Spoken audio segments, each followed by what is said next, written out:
Skeleton Lake, an episode in camp by Algernon Blackwood. The utter loneliness of our moose camp on Skeleton Lake had impressed us from the beginning. In the Quebec backwoods, 5 days by trail and canoe from civilization, and perhaps the singular name, contributed a little to the sensation of eeriness that made itself felt in the camp circle when once the sun was down and the late October mists began rising from the lake and winding their way in among the tree trunks. For in these regions all names of lakes and hills and islands have their origin in some actual event, taking either the name of a chief participant, such as Smith's Ridge, or claiming a place in the map by perpetuating some special feature of the journey or the scenery, such as Long Island, Deep Rapids, or Rainy Lake. All names thus have their meaning, and are usually pretty recently acquired, while the majority are self-explanatory and suggest human or pioneer relations. Skeleton Lake, therefore, was a name full of suggestion, and though none of us knew the origin or the story of its birth, we were all conscious of a certain lugubrious atmosphere that haunted its shores and islands. And but for the evidences of recent moose tracks in its neighborhood, we should probably have pitched our tents elsewhere. For several hundred miles in any direction, we knew of only one other party of whites. They had journeyed up on the train with us, getting in at North Bay, and hailing from Boston way. A common goal and object had served by way of introduction, but the acquaintance had made little progress. This noisy, aggressive Yankee did not suit our fancy much as a possible neighbor, and it was only a slight intimacy between his chief guide, Jake the Swede, and one of our men that kept the thing going at all. They went into camp on Beaver Creek, 50 miles and more to the west of us. But that was 6 weeks ago, and seemed as many months, for days and nights pass slowly in these solitudes, and the scale of time changes wonderfully. Our men always seemed to know by instinct pretty well where them other fellows was moving, but in the interval no one had come across their trails, or once so much as heard their rifle shots. Our little camp consisted of the professor, his wife, a splendid shot and keen woodswoman, and myself. We had a guide apiece and hunted daily in pairs from before sunrise till dark. It was our last evening in the woods, and the professor was lying in my little wedge tent, discussing the dangers of hunting alone in couples in this way. The flap of the tent hung back and let in fragrant odors of cooking over an open wood fire. Everywhere there were bustle and preparation, and one canoe already lay packed with moose horns, her nose pointing southwards. "If an accident happened to one of them," he was saying, "the survivor's story when he returned to camp would be entirely unsupported evidence, wouldn't it? Because, you see—" And he went on laying down the law after the manner of professors, until I became so bored that my attention began to wander to pictures and memories of the scenes we were just about to leave. Garden Lake, with its 100 islands, the rapids had a round pond, the countless vistas of forest, crimson and gold in the autumn sunshine, and the starlit nights we had spent watching, in cold, cramped positions, for the wary moose on lonely lakes among the hills. The hum of the professor's voice in time grew more soothing. A nod or a grunt was all the reply he looked for. Fortunately, he loathed interruptions. I think I could almost have gone to sleep under his very nose. Perhaps I did sleep for a brief interval. Then it all came about so quickly, and the tragedy of it was so unexpected and painful, throwing our peaceful camp into momentary confusion, that now it all seems to have happened with the uncanny swiftness of a dream. First, there was the abrupt ceasing of the droning voice, and then the running of quick little steps over the pine needles, and the confusion of men's voices. In the next instant, the professor's wife was at the tent door, hatless, her face white, her hunter bloomings bagging at the wrong places, a rifle in her hand, and her words running into one another anyhow. "Quick, Harry, it's Rushton. I was asleep, and it woke me. Something's happened. You must deal with it." In a second, we were outside the tent with our rifles. "My God!" I heard the professor exclaim, as if he had first made the discovery. "It is Rushton!" I saw the guides helping, dragging a man out of a canoe. A brief space of deep silence followed, in which I heard only the waves from the canoe washing up on the sand. And then immediately after came the voice of a man, talking with amazing rapidity and with odd gaps between his words. It was Rushton telling his story, and the tones of his voice, now whispering, now almost shouting, mixed with sobs and solemn oaths and frequent appeals to the deity, somehow or other struck the false note at the very start, and before any of us guessed or knew anything at all. Something moved secretly between his words, a shadow veiling the stars, destroying the peace of our little camp, and touching us all personally with an undefinable sense of horror and distrust. I can see that group to this day, with all the detail of a good photograph, standing halfway between the firelight and the darkness, a slight mist rising from the lake, the frosty stars, and our men, in silence that was all sympathy, dragging Rushton across the rocks towards the campfire. Their moccasins crunched on the sand and slipped several times on the stones beneath the weight of the limp, exhausted body, and I can still see every inch of the pared cedar branch he had used for a paddle on that lonely and dreadful journey. But what struck me most, as it struck us all, was the limp exhaustion of his body compared to the strength of his utterance and the tearing rush of his words.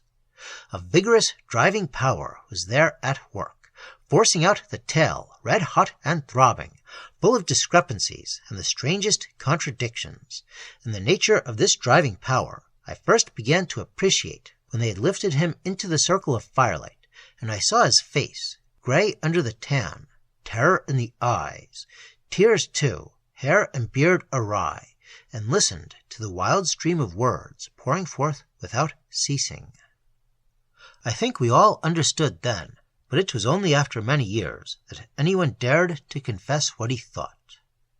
There was Matt Morris, my guide, Silver Fizz, whose real name was unknown and who bore the title of his favorite drink, and huge Hank Milligan, all ears and kind intention. And there was Rushton, pouring out his ready-made tale with ever-shifting eyes, turning from face to face, seeking confirmation of details none had witnessed but himself, and one other.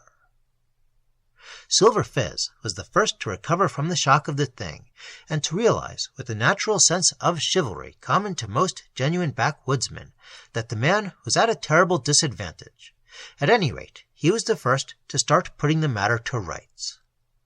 "Never mind telling it just now," he said in a gruff voice, but with real gentleness.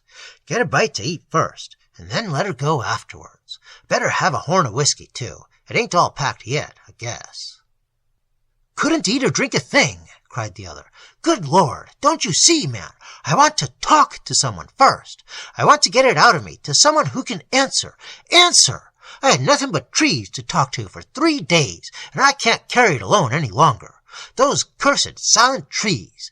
I told it 'em 1,000 times. Now just see here, it was this way, when we started out from our camp."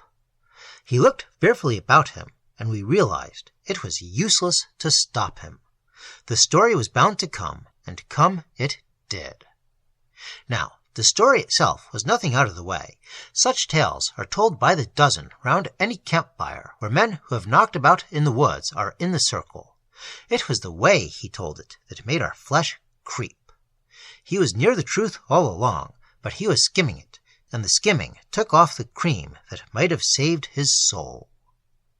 Of course, he smothered it in words, odd words, too, melodramatic, poetic, out-of-the-way words that lie just on the edge of frenzy. Of course, too, he kept asking us each in turn, scanning our faces with those restless, frightened eyes of his, "What would you have done? What else could I do? And was that my fault?" But that was nothing, for he was no milk-and-water fellow who dealt in hints and suggestions. He told his story boldly, forcing his conclusions upon us as if we had been so many wax cylinders of a phonograph that would repeat accurately what had been told us, and these questions I have mentioned he used to emphasize any special point that he seemed to think required such emphasis. The fact was, however, the picture of what had actually happened was so vivid still in his own mind that it reached ours by a process of telepathy which he could not control or prevent. All through his true-false words, this picture stood forth in fearful detail against the shadows behind him. He could not veil, much less obliterate it. We knew, and I always thought, he knew that we knew. The story itself, as I have said, was sufficiently ordinary. Jake and himself, in a 9-foot canoe, had upset in the middle of a lake, and had held hands across the upturned craft for several hours, eventually cutting holes in her ribs to stick their arms through and grasp hands, lest the numbness of the cold water should overcome them. They were miles from shore, and the wind was drifting them down upon a little island. But when they got within a few hundred yards of the island, they realized to their horror that they would after all drift past it. It was then the quarrel began. Jake was for leaving the canoe and swimming. Rushton believed in waiting till they actually had passed the island and were sheltered from the wind. Then they could make the island easily by swimming, canoe and all. But Jake refused to give in, and after a short struggle, Rushton admitted there was a struggle, got free from the canoe, and disappeared without a single cry. Rushton held on and proved the correctness of his theory, and finally made the island, canoe and all, after being in the water over 5 hours. He described to us how he crawled up onto the shore and fainted at once, with his feet lying half in the water, how lost and terrified he felt upon regaining consciousness in the dark, how the canoe had drifted away, and his extraordinary luck in finding it caught again at the end of the island by a projecting cedar branch. He told us that the little axe, another bit of real luck, had caught in the thwart when the canoe turned over, and how the little bottle in his pocket holding the emergency matches was whole and dry. He made a blazing fire and searched the island from end to end, calling upon Jake in the darkness, but getting no answer. Till, finally, so many half-drowned men seemed to come crawling out of the water onto the rocks and vanish among the shadows when he came up with them, that he lost his nerve completely and returned to lie down by the fire till the daylight came. He then cut a bough to replace the lost paddles, and after one more useless search for his lost companion, he got into the canoe, fearing every moment he would upset again, and crossed over to the mainland. He knew roughly the position of our camping place, and after paddling day and night and making many wary portages, without food or covering, he reached us 2 days later. This, more or less, was the story, and we, knowing whereof he spoke, knew that every word was literally true, and at the same time went to the building up of a hideous and prodigious lie. Once the recital was over, he collapsed, and Silver Fizz, after a general expression of sympathy from the rest of us, came again to the rescue. "But now, mister, you just got to eat and drink, whether you've a mind to or no." And Matt Morris, cook that night, soon had the fried trout and bacon, and the wheat cakes and the hot coffee, passing round a rather silent and oppressed circle.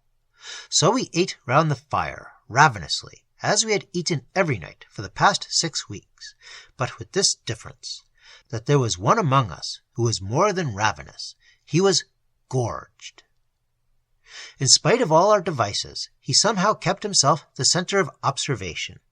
When his tin mug was empty, Morris instantly passed the tea-pail, and when he began to mop up the bacon grease with the dough on his fork, Hank reached out for the frying-pan, and the can of steaming boiled potatoes was always by his side. And there was another difference as well. He was sick, terribly sick, before the meal was over, and this sudden nausea after food was more eloquent than words of what the man had passed through on his dreadful, foodless, ghost-haunted journey of 40 miles to our camp. In the darkness, he thought he would go crazy, he said. There were voices in the trees, and figures were always lifting themselves out of the water or from behind boulders to look at him and make awful signs. Jake constantly peered at him through the underbrush, and everywhere the shadows were moving, with eyes, footsteps, and following shapes. We tried hard to talk of other things, but it was no use, for he was bursting with the rehearsal of his story, and refused to allow himself the chances we were so willing and anxious to grant him. After a good night's rest, he might have had more self-control and better judgment, and would probably have acted differently. But, as it was, we found it impossible to help him. Once the pipes were lit and the dishes cleared away, it was useless to pretend any longer. The sparks from the burning logs zigzagged upwards into a sky brilliant with stars. It was all wonderfully still and peaceful, and the forest odors floated to us in the sharp autumn air. The cedar fire smelt sweet, and we could just hear the gentle wash of tiny waves along the shore. All was calm, beautiful, and remote from the world of men and passion. It was, indeed, a night to touch the soul, and yet, I think, none of us heeded these things. A bull moose might almost have thrust his great head over our shoulders and have escaped unnoticed. The death of Jake the Swede, with its sinister setting, was the real presence that held the center of the stage and compelled attention. "You won't perhaps care to come along, mister," said Morris, by way of a beginning, "but I guess I'll go with one of the boys here and have a hunt for it." "Sure," said Hank. "Jake and I done some biggish trips together in the old days, and I'll do that much for 'em." "It's deep water, they tell me, round them islands," added Silver Fizz, "but we'll find it, sure pop, if it's thar." They all spoke of the body as it. There was a minute or two of heavy silence, and then Rushton again burst out with his story, in almost the identical words he had used before. It was almost as if he had learned it by heart. He wholly failed to appreciate the efforts of the others to let him off. Silver Fizz rushed in, hoping to stop him, Morris and Hank closely following his lead. "I once knew another traveling partner of his," he began quickly. "Used to live down Moose Jaw Rapids way." "Is that so?" said Hank. "Kind of useful sort of feller," chimed in Morris. All the idea the men had was to stop the tongue wagging before the discrepancies became so glaring that we should be forced to take notice of them and ask questions. But just as well try to stop an angry bull moose on the run, or prevent Beaver Creek freezing in midwinter by throwing in pebbles near the shore. Out it came, and though the discrepancy this time was insignificant, it somehow brought us all in a second face to face with the inevitable and dreaded climax. "And so I tramped all over that little bit of an island, hoping he might somehow have gotten in without my knowing it, and always thinking I heard that awful last cry of his in the darkness, and then the night dropped down impenetrably, like a damn thick blanket out of the sky, and—" All eyes fell away from his face. Hank poked up the logs with his boot, and Morris seized an ember in his bare fingers to light his pipe, although it was already emitting clouds of smoke. But the professor caught the ball flying. "I thought you said he sank without a cry," he remarked quietly, looking straight up into the frightened face opposite, and then riddling mercilessly the confused explanation that followed.